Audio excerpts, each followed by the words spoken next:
Konten video ini mengandung sebagian informasi tertentu dan kontroversial.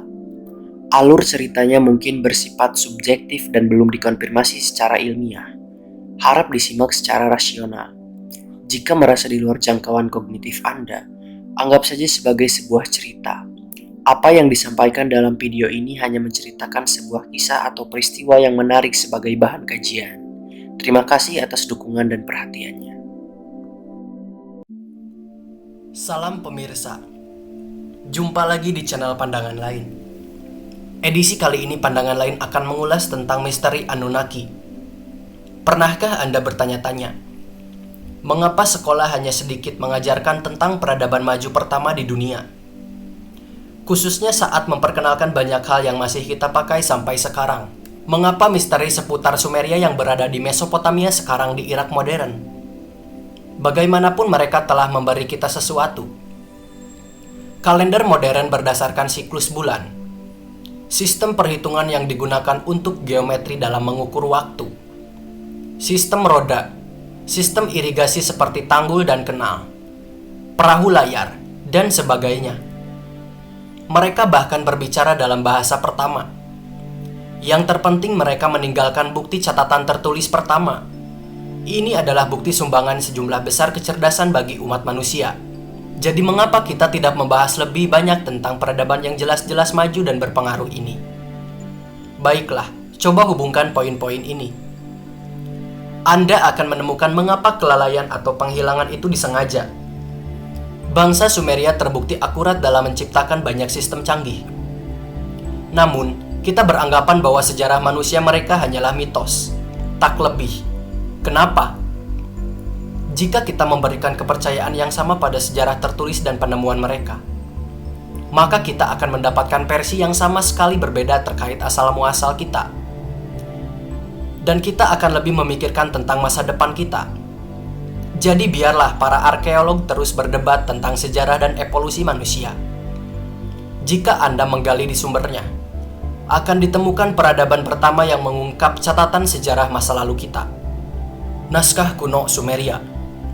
Pada tahun 1849, Sir Austin Henry Layard, seorang arkeolog Inggris dan penjelajah dunia, berada di antara reruntuhan kota Babilonia kuno di Mesopotamia Selatan. Di sana ia menemukan 14 potongan tablet pertama yang akhirnya akan menjadi salah satu teka-teki arkeologi paling kontroversial. Tablet cuneiform, tulisan Baji. Saat ini itu adalah karya tertua yang diketahui berasal dari abad ke-24 sebelum Masehi. Meskipun cerita mereka sangat mirip dengan teks kuno lainnya, mereka memberikan interpretasi baru dari dokumen sakral kuno lainnya yang pernah Anda lihat ketika mereka merujuk pada Father of All Beings atau semacam keberadaan makhluk tertinggi. Di Tebet tertulis kejadian Taman Eden Adam dan Hawa. Ini dewa daripada dewa kita. Makhluk yang tidak biasa atau singkatnya, mereka adalah alien. Dua tablet pertama menjelaskan siapa mereka dan dari mana asal mereka. Tablet 3 menceritakan tentang 6 hari penciptaan atau pemukiman di bumi. Kemudian mereka menjelaskan bagaimana manusia dimanipulasi secara genetik oleh orang-orang ini dan tidak berevolusi secara acak. Bahkan teknologi yang diberikan oleh bangsa Sumeria juga berasal dari makhluk-makhluk ini. Apakah sekarang Anda tertarik untuk mengetahui pandangan Sumeria tentang sejarah kita? Berikut ini adalah legenda yang dipilih dari 14 tablet tanah liat. Kemiripannya dengan sumber kuno lainnya. Menurut tablet tanah liat Sumeria, mereka menyebutnya dewa pencipta datang ke bumi 445.000 tahun yang lalu. Satu-satunya penghuni di bumi adalah binatang liar dan binatang yang belum dijinakan serta nenek moyang awal manusia. Makhluk-makhluk ini disebut Anunnaki. Artinya makhluk yang turun dari langit. Anunnaki tinggal di planet jauh yang disebut Nibiru, yang hanya akan memasuki tata surya kita setiap 3.600 tahun. Mereka mendeskripsikan diameter planet Nibiru berkali-kali lipat dari bumi, kaya akan oksida besi, dan membuat sungai serta danau menjadi merah. Mengenai catatan samping Nibiru, menurut catatan tablet, atmosfer Nibiru mulai memburuk dan menjadi tempat yang berlawanan terhadap kehidupan. Untuk memulihkannya, Anunnaki membutuhkan elemen atmosfer yang penting, elemen emas. Berikut beberapa fakta menarik. Ada bukti menyatakan bahwa partikel nano emas dapat digunakan untuk memperbaiki lapisan ozon kita yang rusak. Partikel ini dapat menghadang radiasi. Itulah sebabnya mengapa Badan Penerbangan dan Antariksa Amerika Serikat yaitu NASA menggunakan foil atau logam emas di stasiun luar angkasa. Ketika saat ini NASA mengetahui bahwa ada 8 planet di tata surya kita, banyak spekulasi mengenai guncangan orbit kedua planet tersebut, mengacu pada gaya gravitasi dari suatu objek yang sangat besar dan belum ditemukan. Penemuan benda ini bisa dilacak kembali pada puluhan tahun yang lalu. Namun pada Oktober 2017, NASA menerbitkan artikel berjudul Super Earth That Came Home for Dinner. NASA menulis, sekarang ada 5 bukti pengamatan berbeda yang menunjuk pada keberadaan planet 9. Jika Anda hapus pernyataan ini dan membayangkan planet ke-9 itu tidak ada, maka akan menghasilkan lebih banyak masalah daripada yang Anda selesaikan. Jadi, jelas ada planet lain yang menanti akan ditemukan di tata surya kita. Ketika Anunnaki tiba, mereka mampu hidup ratusan ribu tahun. Mereka mendirikan pemukiman pertambangan yang mereka sebut Eridug Stasiun Bumi 1 di Teluk Persia di bawah kepemimpinan seorang pemimpin bernama Enki. Tablet menyampaikan, setelah kerajaan turun dari langit itu akan berada di Eridug. Para pengunjung ini tidak sendiri. Mereka telah membawa ras alien, yaitu Igigi yang merupakan budak bagi Anunnaki. Igigi generasi ke-6 dari para dewa atau alien, dianggap inferior. Mereka menambang emas untuk bangsa atau ras alien Anunnaki. Seiring perkembangan peradaban, Igigi mengalami kerja paksa yang menyakitkan. Kisah-kisah ini identik dengan tablet atau lempeng tanah liat Babilonia pada abad ke-18 sebelum Masehi. Ketika para dewa seperti manusia dibebani pekerjaan beban yang berlebihan, beban dewa itu sangat besar. Kerja keras itu sangat menyiksa. Anunnaki yang mulai memaksa Igigi melakukan semua pekerjaan itu. Berabad-abad kemudian, Igigi memberontak dengan keyakinan yang salah, bahwa mereka bisa mengalahkan peraturan tirani Anunnaki ini. Kegagalan mereka nyaris menghancurkan ras mereka. Ia membuat Anunnaki tidak lagi memiliki budak atau tenaga kerja. Anu, penguasa Nibiru, memerintahkan Enki putranya untuk menciptakan ras budak baru. Sebuah ras budak yang cukup pintar untuk menyelesaikan pekerjaan yang rumit dan tetap taat pada Anunnaki.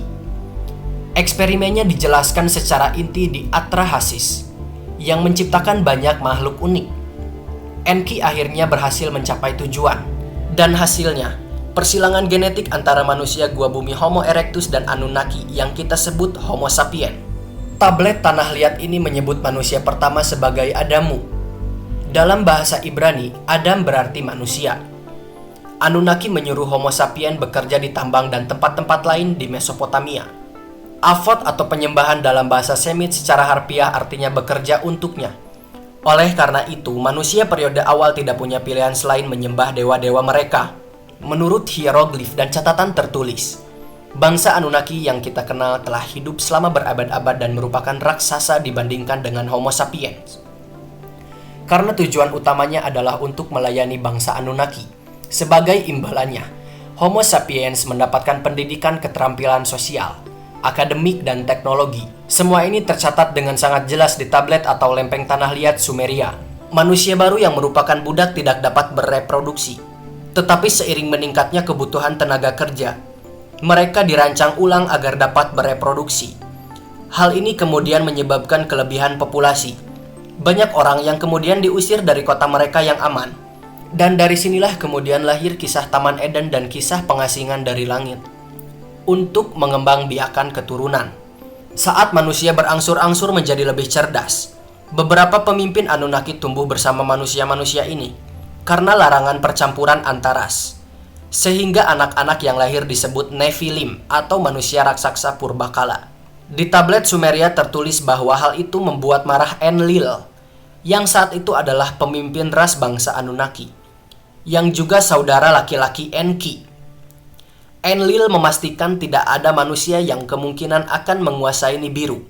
Tentu saja persilangan meningkatkan resiko ini, tapi ini juga di luar kendalinya Enlil. Dalam beberapa ribu tahun kemudian, jumlah manusia bertambah hanya untuk memenuhi rencana pengendalian populasi alami. Selama siklus 3.600 tahun, orbit Nibiru menyebabkan kerusakan luar biasa pada matahari dan bumi. Nibiru juga dikenal sebagai The Destroyer atau penghancur dalam kitab Kolbrin. Ini adalah buku Injil kuno yang ditemukan di Skotlandia dan dihilangkan dari Alkitab. Mirip dengan gulungan laut mati. Kalau diterjemahkan, kira-kira seperti ini bunyinya. Manusia melupakan hari-hari penghancur. Hanya orang bijak yang tahu kemana perginya. Itu akan berada pada waktu yang ditentukan. Sang penghancur warnanya cerah, bengis dan tak terduga. Kemunculannya tidak menentu. Api yang membara. Meskipun Nibiru biasanya tidak menimbulkan bahaya, tablet ini menggambarkan peristiwa bencana yang terjadi di saat Nibiru mendekati bumi. Pertama, bintik hitam muncul di permukaan matahari. Medan magnet bumi melemah. Suhu naik dan lapisan es mulai mencair. Peristiwa ini disebut sebagai banjir besar. Dalam kitab Kolbrin itu juga menulis, beberapa hari menjelang banjir besar, bumi sepertinya mengerang tersiksa di tengah gemuruh air bah dan lebih luas seperti bintang yang bersinar di langit beberapa malam menjelang bencana. Menurut catatan tablet lempeng tanah liat, Enlil melihat bencana yang akan segera terjadi. Dia pun berpikir bahwa ini adalah kesempatan untuk memusnahkan manusia yang tidak berharga dari bumi.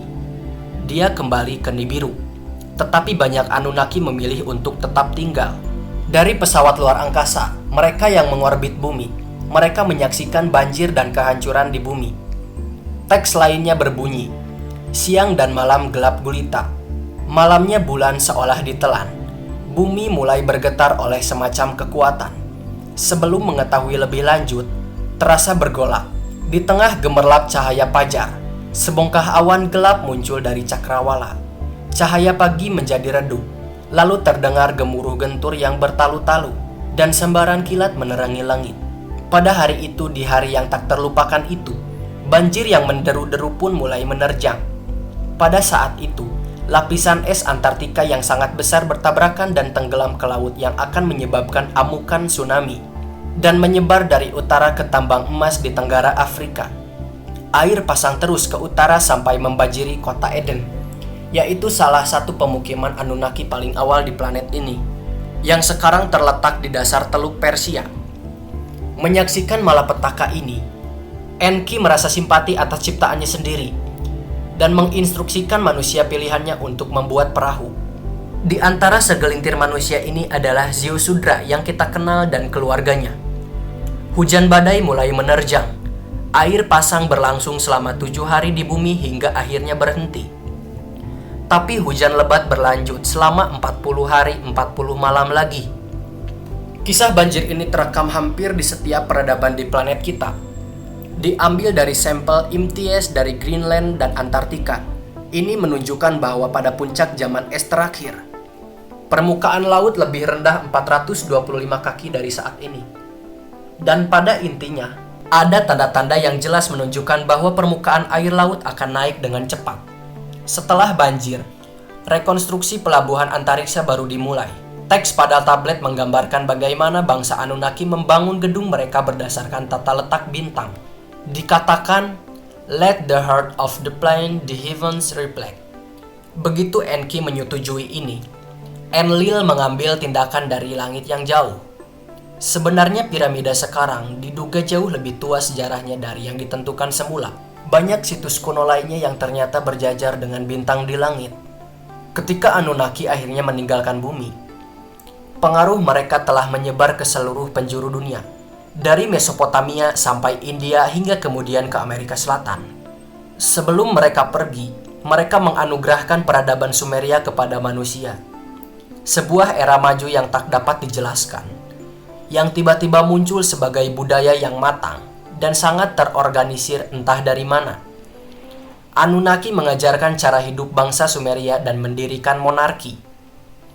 Masalahnya yang menarik sekarang adalah raja akan diutus bangsa Anunnaki di bumi, memerintah masyarakat manusia sesuai dengan prinsip kuno, Satu hal yang tidak diketahui, garis keturunan kerajaan secara genetik dimanipulasi oleh Anunnaki. Hal ini nantinya menguatkan kebencian dari para bangsawan terhadap reproduksi antar kelas. Ada yang menduga bahwa Anunnaki memanfaatkan hal ini untuk mengendalikan bumi, dan ini sudah berlangsung selama berabad-abad bahkan milenium lamanya.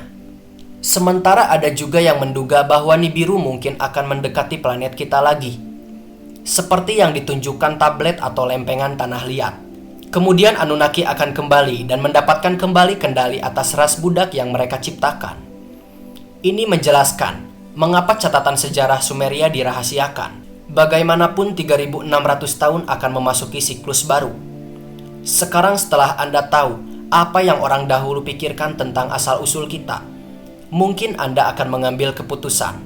Nah, pemirsa, cukup sekian dulu. Terima kasih atas perhatiannya. Sampai jumpa di episode berikutnya. Salam.